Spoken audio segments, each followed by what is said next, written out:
rayuwa kamar ba sauki. Kowa ya tuna bara baɗiɗin na ga ai ba ta yi mai daɗi ba. Bismillah jalla buwai mai raba wa kowa kyauta, dogaro ga kai na kara cikin zuciya da zagata. Ka kara yau dubu na salati gurin nabiya abban binta, a halai kasa da sahabai dukkanin su sai na sa su.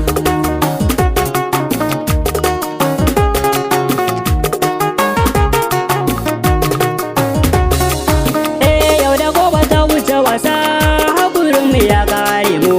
Mun gane bakwasa mu, mu arewa mun ga taka mu. Jaha na sai da mu, ta ko'ina na ɓadda mu. Gida na ida mu, lungu da sakwana ta kashe mu. Ya Allah ka yi mana sauki.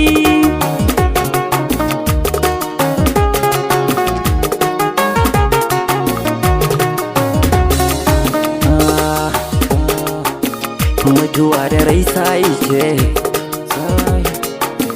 yan arewa mun sha fama, rayuwa muke ta kasanta,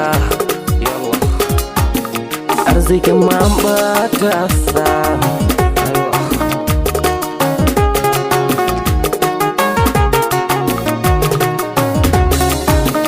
Yau da gobe mun sha fama, tunda rayuwa ta yi tsada. Yara sun sha wauta, azzalimai mun mugunta,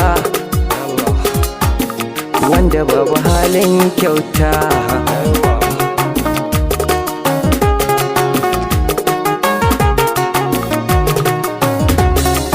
Mu yan arewa mun sha fama, manyan kasar mu ba sa san mu. Addu'a muke yi ya Allah ka tsare mana yankin mu. Ka san ana ta boko haramun yanzu kuma ana sace mu. Wasu kan fada na kabilanci suka yi cikin yankin mu. Dubu manoma har makiyaya na ta fada a duk ashiyar mu. Girgirarsa an kai na shaida lamarin ga bai dace ba.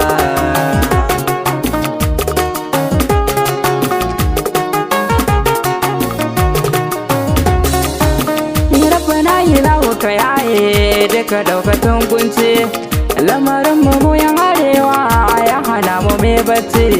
Ka rusa masu shirya munafurci don ba su san mu kayanci.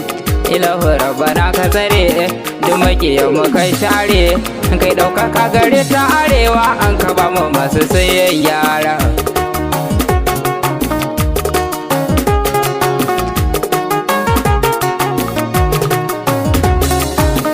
Lokacinmu ya canza, abinci ma gashi ya yi tsada.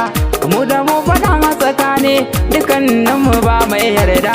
Matasanmu duk sun kone, in sai faɗa da saran adda. Manyanmu sai ku zo na arewa, gare ta duk miyo gyara. Mu tattaro mu dinga du'a'i, na sai manyanmu har yara. Rabbana ka gyara, ilahu da ka yo gyara. Amin.